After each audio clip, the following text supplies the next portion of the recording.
Okay, so now we have the major projects office up and running under Mark Carney, which first launched in August of 2025, so just a couple months ago. And now we are 3 months into it, and we have a bit of an indication of what it looks like, what it means. There's obviously a ton of criticism at Mark Carney's administration under basically what's happening here. What's the plan? Are we just throwing money at companies aimlessly? Is this just a big payout for Mark Carney and his friends? What's the long-term plan here?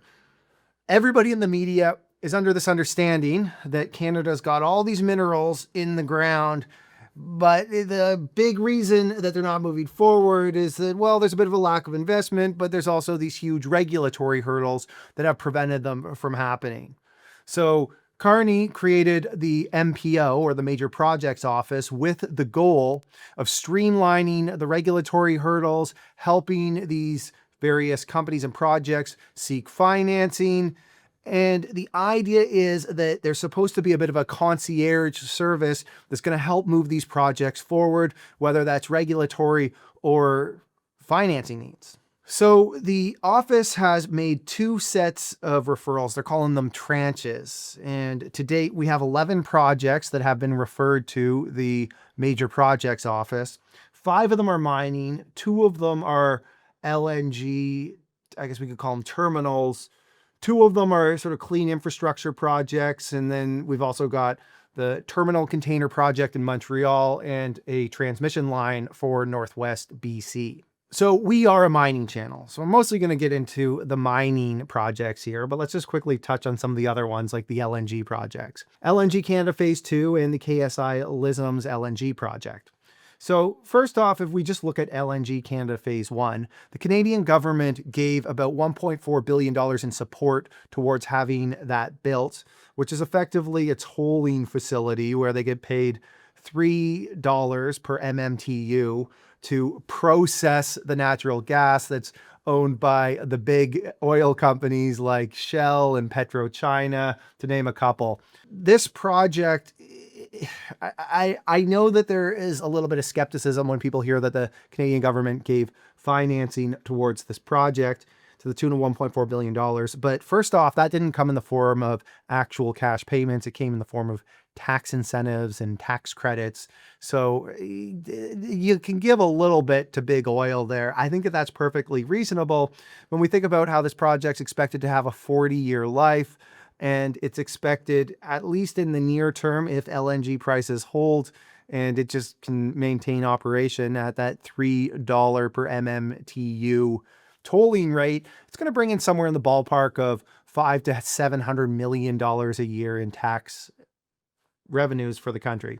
So absolute no-brainer. The MPO office is now moving towards Phase 2, which is expected to bring in about the same amount of tax revenue on an annual basis.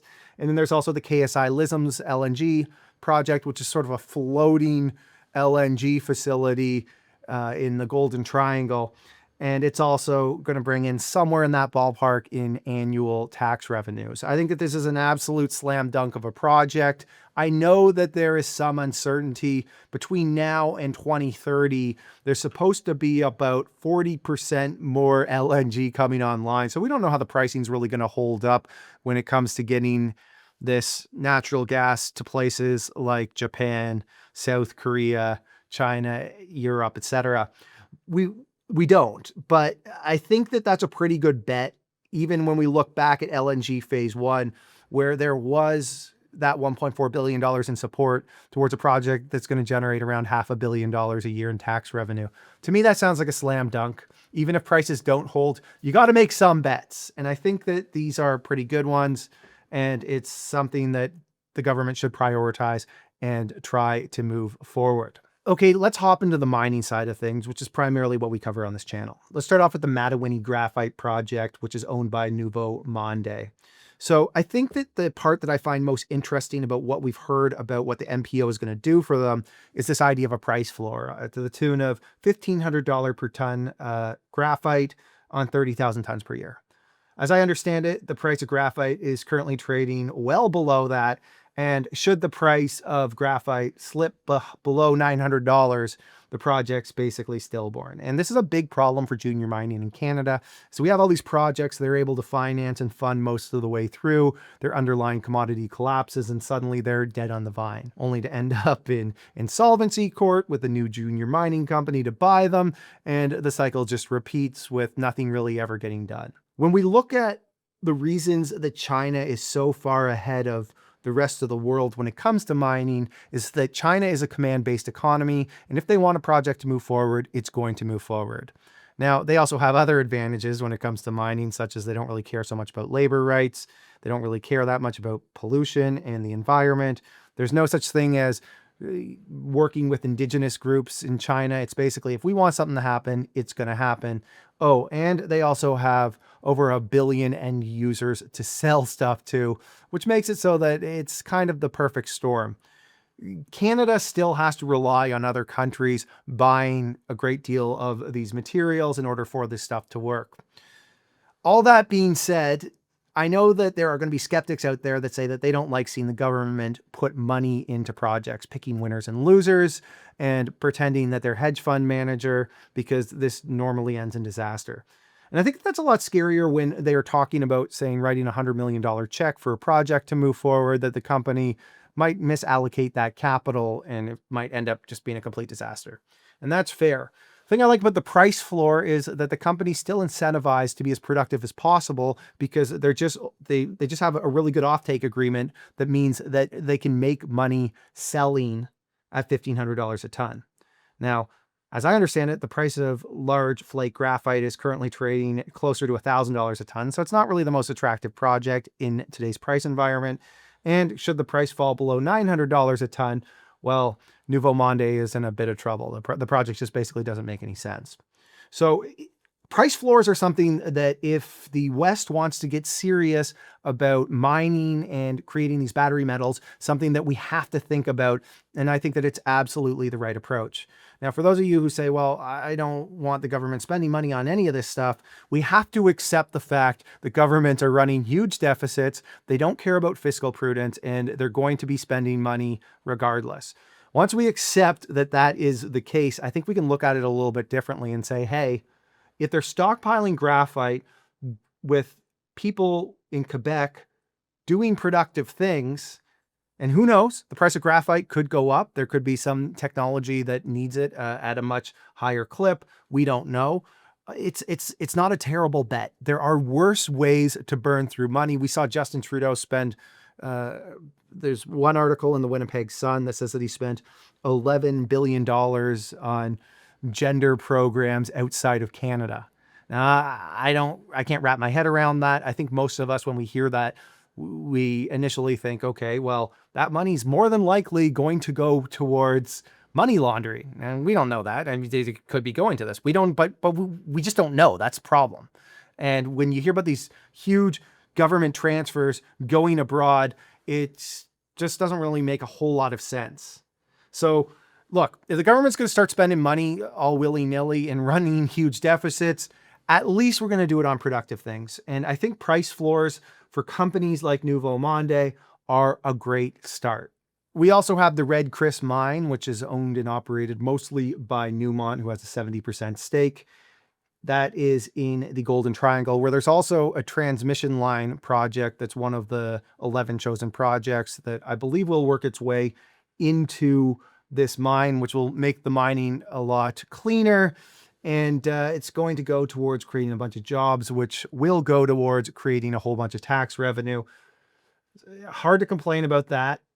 Then we have the Mavana Bay copper zinc project in Saskatchewan, owned and operated by Foreign Mining. We've had them on our channel a whole bunch of times before in the past. This isn't a gigantic project. It's got about a $2 billion market cap. The stock's up 54% year to date.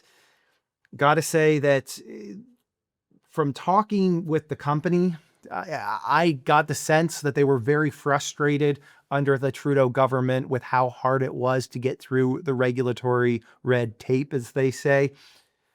I know that there's a lot of people who look at this project and they say, well, what's the point of adding it to some sort of MPO office? Because They're already most of the way there. They're already in construction.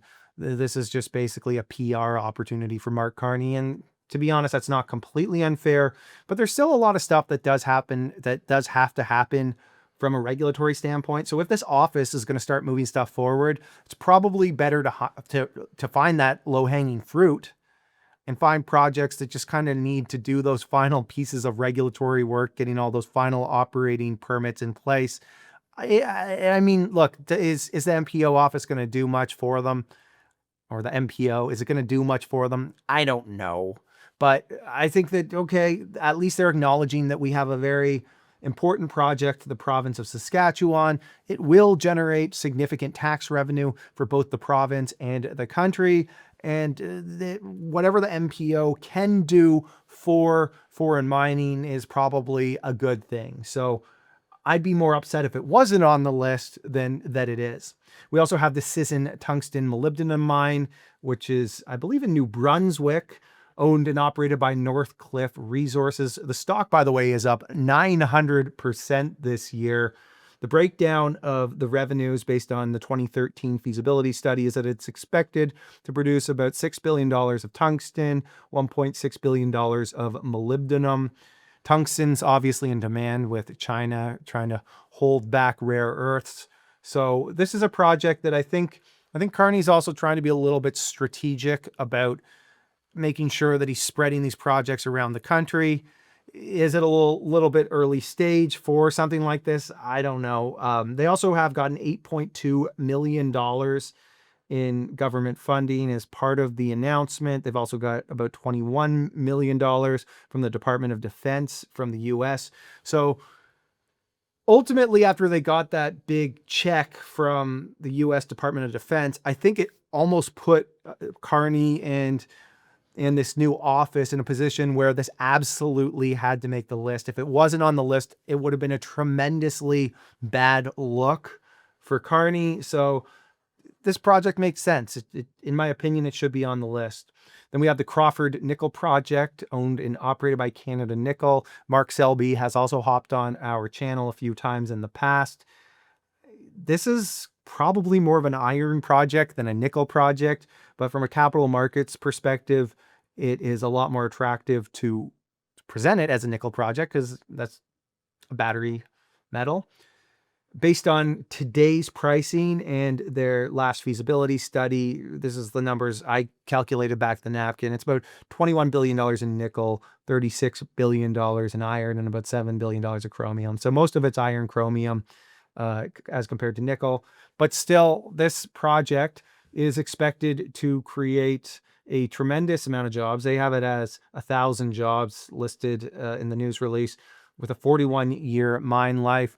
These are the kind of projects that if we want to focus on battery metals, certainly it makes sense. It also makes sense from the standpoint that if you've been watching the guys over Canada Nickel, they've been doing everything right. We see so many stories in junior mining where people hop in there, they raise capital to a point where they can make money as shareholders, and then they kind of walk away from the project. That has not been the case with the guys at Canada Nickel. I'm really happy for them. And I also expect this is one of the projects where the Canadian government's going to step up and put some more money into helping finance it, because it's going to need some substantial investment in order to move forward. I also want to get into some of the criticism of the MPO since it's been into existence. First point that I keep hearing from the conservative leaning media is that it's pointless.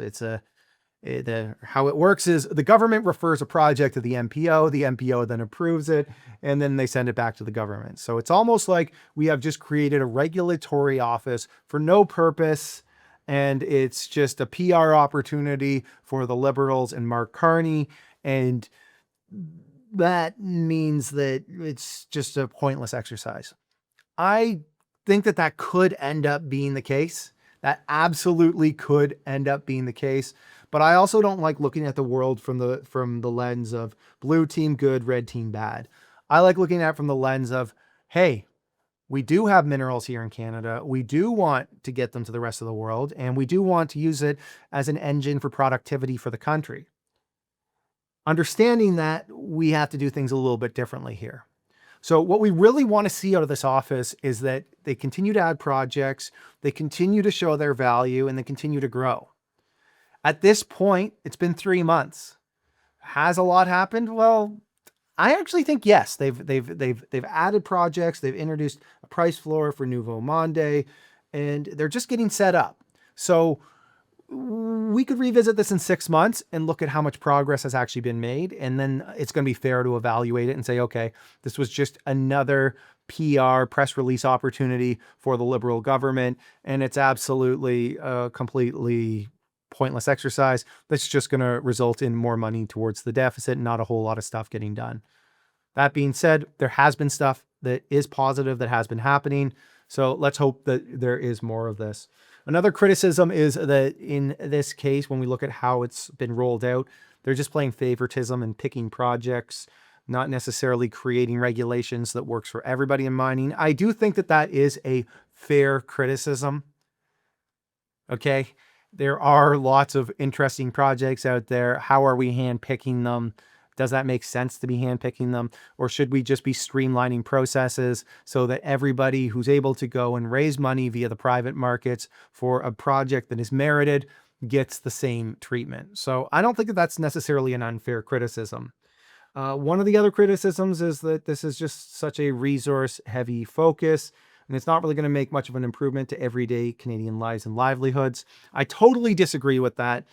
First off, this creates tremendous tax revenue for the country whenever these mines go online. And I think that that will certainly increase the standard of living of Canadians, pending us not spending too much money on deficits, which ultimately can then just completely negate that. And that certainly is a problem that I have been very critical of. Lastly, one of the criticisms that we keep hearing, and I think that this one is absolutely fair, is that none of these projects actually are in the national interest. There's not a whole lot of hurdles in front of them. They haven't had to use Bill C-5, which gives the government broad powers to move projects forward if they are in the national interest. And so far, we haven't seen that. And that's going to become the big question here, as at some point, we assume that Carney's going to try to move some major pipeline projects forward that move oil or natural gas from Alberta over to British Columbia or possibly to the East Coast. And that's really when this office is going to be tested. Okay, I'm going to wrap it up with this. So there's a lot of criticism out there that Canada takes too long to get minerals out of the ground and overseas to actually increase productivity and tax revenues for the country. And that is an absolutely fair criticism. But they launched this office in August of 2025. Since then, they have referred 11 projects to the office. They are putting some investments in. We got a $150 billion loan towards building those transmission lines in northern BC. We've got $8 million that went into Sisson. And they introduced those price floors for Nouvo Mande. If you want to tell me that they haven't done anything to move these projects forward, well, talk to the shareholders of Nouvo Mande. I've also had conversations with some of the significant shareholders of some of these other mining companies, and they're absolutely thrilled with what's happening. And they're saying that from the conversations they're having, there's a whole lot more to come. Now, should the government be investing in these projects? That's the other thing that I know that people in our industry have real issue with, but I'm going to tell you something. I have conversations with various junior mining people, and all they do is tell me about how rough the last 10 years has been for the sector. So something has to change. We will probably need somebody to push that bobsled down the hill. And although they probably will make a lot of mistakes, at least we're not sending this money overseas for gender equity rice in Thailand. All right, everybody, that's what I got for you. Let me know your thoughts in the comment section if you think I'm crazy or if you think that this is a step in the right direction. Thanks for watching, everyone.